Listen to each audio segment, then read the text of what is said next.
Imagine 4 million people who suddenly have had the trajectory of their lives changed forever. The Freedmen Bureau records are the first time that blacks get to tell their own story. Sometime in the fire. It hits you. The reality of what they had to endure really hits you. It's changed the fabric of African American genealogy. We want to see where we fit into the world. We want to see where we fit into history. I'm better able to understand who I've become because I can see myself through generations and those that came before me. Sometime in the water. What this allows thousands of people like me to do is to find themselves, is to be connected with a past that they had lost. Reuniting families across generations. Join us now for Connecting Roots, the Freedmen Records. Every life has a story, and uncovering those stories can be challenging, especially for those with African American roots. But thanks to the recently completed Freedmen's Bureau indexing project, it's now a lot easier for many families. So what's in a name? When genealogist Kenyatta Berry went searching for information on her family years ago, I actually found my 4th great-grandfather, Lewis Carter, had a labor contract that I found in Freedmen's Bureau. She had to travel to Virginia and spend hours searching. So now that they're indexed and online, I did the search and found it in 2 minutes or less. Thanks to a crowdsourcing project sponsored by the Family Search International and Smithsonian's National Museum of African American History and Culture, many others can now find relatives at the click of a button at discoverfreedmen.org. The names of nearly 1.8 million men, women, and children from the early days of freedom. To have the names of that many individuals that now we can type in on Family Search and find information about them is remarkable. In 1865, just after the Civil War, President Lincoln created the Bureau of Refugees, Freedmen, and Abandoned Lands. These are those critical years, those first days of freedom. Find your family's freedom story. Now you can. The Bureau operated field offices in 15 states and the District of Columbia and served as a bridge from slavery to citizenship for 4 million people. And every time someone came to the Bureau for assistance, a document was created. Just a whole slew of documents that identify individuals by name. This valuable documentation of the Black experience was preserved by the National Archives.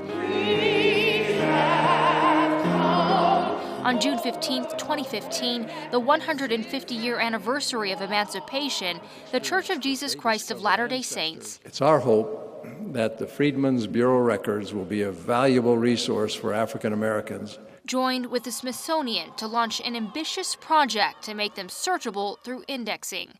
The Afro-American Historical and Genealogical Society also played a key role, organizing volunteers. It was a special project for our organization. Over the next year, people from around the world, from churches, universities, and genealogical groups got busy, many of them for the same reason. I wanted to be a part of something that could change people's lives forever. Maria Marion was tasked with organizing monthly indexing events for Pepperdine University's Graduate School of Education and Psychology. The Freedmen's Bureau records gave those individuals lives, personalities, experiences. You operate differently when you are certain about who you are and where you come from. All told, 25,500 volunteers helped index. The volunteers met their goal, completing the project in just 366 days. And in December 2016, the LDS Church gifted the records to the Smithsonian. Yes, you've helped us uncover the past. What you've really done is you're helping thousands of people to be made whole again. My ancestors were the descendants of those who chose to survive.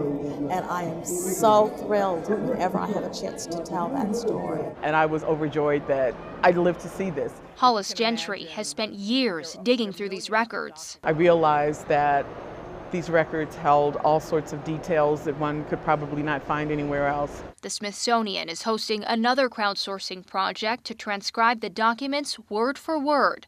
For Gentry, it's a way of connecting with her roots. My effort to help preserve family history and genealogy is my way of thanking them and acknowledging the sacrifices and contributions that they made. One man's role in this project was truly essential. Tom Reid works for Family Search International and helped publicize and organize many training and indexing events around the country. His personality is as large as his smile, and if you meet him, Man, we some good-looking brothers. you'll likely end up in a selfie. Tom would say he's a marketer, not a genealogist. I'm not a genealogist, but I know some. His key role in the Freedmen's Bureau project began in a meeting. I literally raised my hand at the opportunity to be involved in this project, and boy, am I glad I did. He was on stage at the launch event and again at the Smithsonian celebration, and in between he had experiences that changed his life. I had the opportunity in September of last year to travel to Ghana. I stepped on that soil and I was, wow, I didn't realize I had this connection. You hear, if you ever go to Ghana, that you need to go to the slave castles.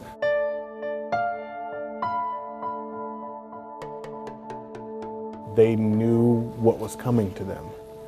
And I just, at that moment, felt like I want to help. I want to connect. And so I took a moment and I just put my hand on the wall and I just felt. And I just let that moment sink into me, and it just brought tears.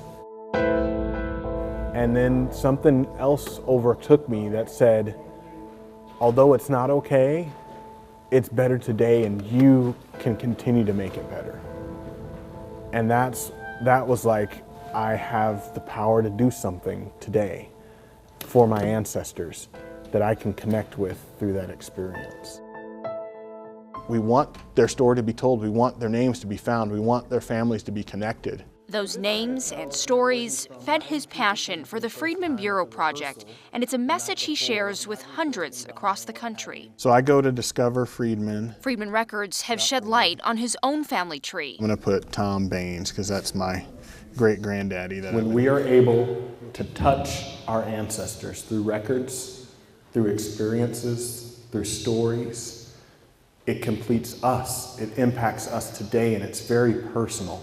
Jessica, do you have a 7? That perspective has changed his priorities and how he spends his time. Exactly what I needed. But now family is more important to me than anything else. Hey. And so I'm investing way more time in my family. All right, give me 5. 2 years later, Tom has changed his mind about one thing. I have to stop saying I'm not a genealogist. Who would have thought that some marketing guy would now be so invested in making sure this gets to the world? But he's still sold on those selfies. Wave if you're in the audience. Here we go. 1, 2, 3. And here's a man who we all revere, who played Kunta Kinte. Still ahead, a legendary actor. Those are my people. Connects with his ancestors for the first time. And we honor you and your ancestors. Thank you. To understand this emotional moment. Is this what y'all do all day? Yes. You need to understand the impact LeVar Burton's mother had on his life. She was determined that I would reach my full potential in life, even if she had to kill me. The award-winning actor is a veteran of roles such as Kunta Kinte. Of course, I'm kidding. Sort of. Geordie LaForge. Dare I say, we boldly went where maybe you haven't gone before. And a longtime advocate for literacy through Reading Rainbow. Others and myself. But his most important role may be that of a devoted son and grandson, and learning more about his family's past. Some interesting facts about Amami. My grandmother, my mother's mother, Estelle Kane, brought the actor to tears on stage at RootsTek. And we know how proud she was of you when you landed that role in Roots and was able to see you portray Kunta Kinte before her death in 1977. She died right after the broadcast. Family Search presented Burton with information on his family going all the way back to 1815. Being gifted my family story. Really powerful. They were born into slavery, and they saw emancipation. It is amazing what we found. Those are my people. Those are your people, and this is where they are. And I cannot wait to get home and share what we have been given with my family, my mom especially. Burton reflected on the importance of family and stories during his keynote address. There was an America before Roots, and there was an America after Roots, and they were not the same America, y'all. And all of that was accomplished with one family's story. Roots isn't an African story, it's not an African American story. Roots is a universal story.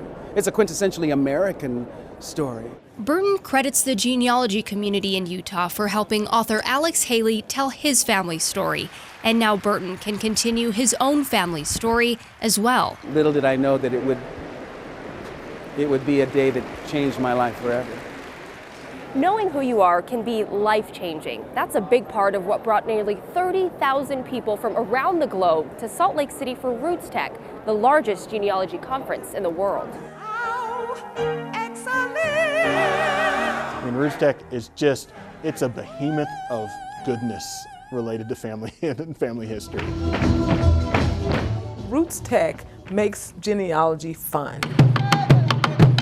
This year featured a day-long celebration of African heritage. And the connection that those of us in the African diaspora have to our roots. That African culture not only crossed the Atlantic, but also survived. Telling your own story would help you to actually tell other stories. It's not just African Americans that are interested in African American genealogy, because you never know what's in your DNA. And you never know what discoveries are waiting in the Freedmen's Bureau records. When I went home, I did what you said, I typed in a name, and voila. The Freedmen's Bureau records have been crucial in helping us go at least one step further. We were able to get to a great-great-grandmother of mine named Sylvia Adamson. This is what I've been waiting for, is to hear stuff like this. Had they not been indexed, I'm so sure we would not have been able to find it. Isn't that amazing?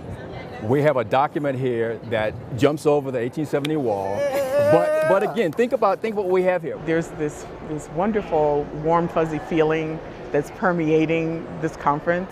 This is the genealogy mecca. And so I get excited every time I come, because thinking in terms of what new discoveries I'm going to make. Coming up on Connecting Roots, the Freedmen Records connect a Super Bowl champion with his first slave ancestor. And it's exciting, to be honest with you, to go back to that slave ship that came over. And a pastor's excitement of discovery. This is tall stuff. This is exciting stuff. Put your hand together! Dr. L.A. Kissy, he's the senior pastor at Bethany Baptist Church in West Los Angeles. And just a good man. Dr. L.A. Kissy is passionate about preaching the Word of God. He needs a miracle. And boy, that man can preach. Can I get some witnesses here? And connecting with his family. This is my cousin who has helped me so much with our ancestry search. For members of the extended Kissy clan family, and I love this family. I love being a Kissy. Is everything. And I have some exciting news for you. If you want to see a family that really has unconditional love, the Kisseys are unconditional love. Amen. I got some famous folk. Running through the family, we have musicians from Lakeshore. Is a history of achievement. We got municipal judges, we got ministers. We have in our family 2 people who have been Olympic gold medal winners. What they didn't have until recently is a knowledge of their ancestors. But I knew my father, my grandfather, and that's as far as I could go back. All that changed for Dr. Kissy during a visit to Salt Lake City in 2015. I was trying to find my Kunta Kinte. He told me he was having a family reunion in the summer and just needed some help. So this age is incorrect. Together, the pastor and Tom Reid worked to fill the holes in the Kissy family tree. Everybody was raving about the fact that they had this full family tree that had gone back about 5 generations now.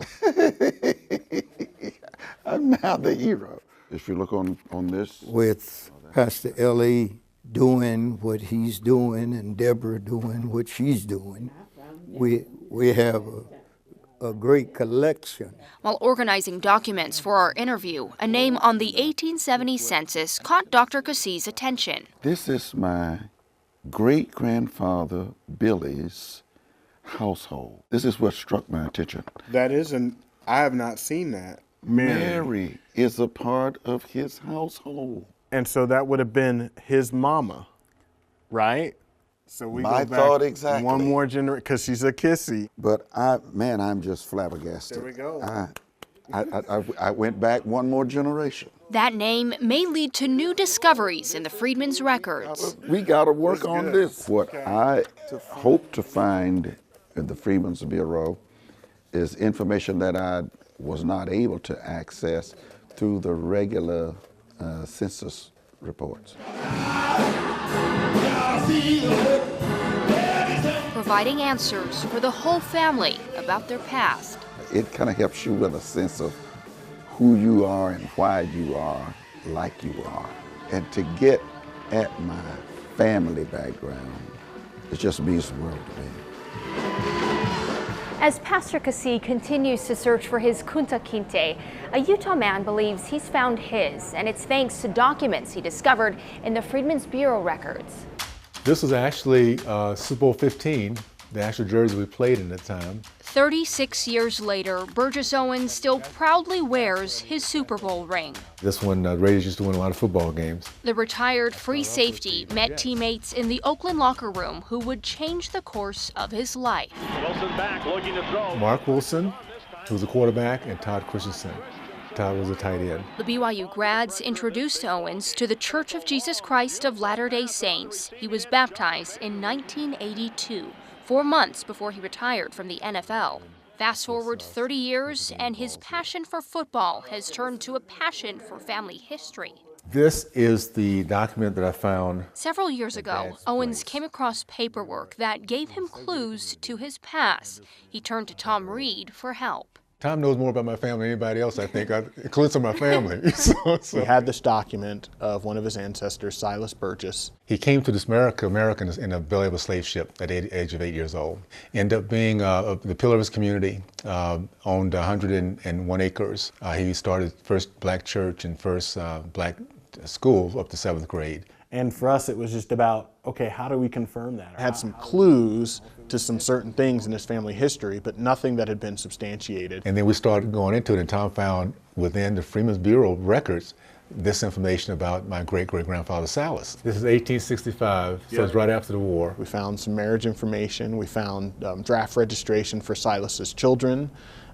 We found a Freedmen Bureau record that listed where Silas was on a plantation in Anderson, South Carolina. That's the record. It just confirmed the information I had gotten was spot on. The Lord led us to all these documents to support the story that Burgess had found. Thanks in part to the Freedmen's Records. I had heard about it for years. I never thought that I'd be able to find anything of my family in it. Just never thought. You know, after we sat down and done that work, I asked Burgess would he be willing to teach his family.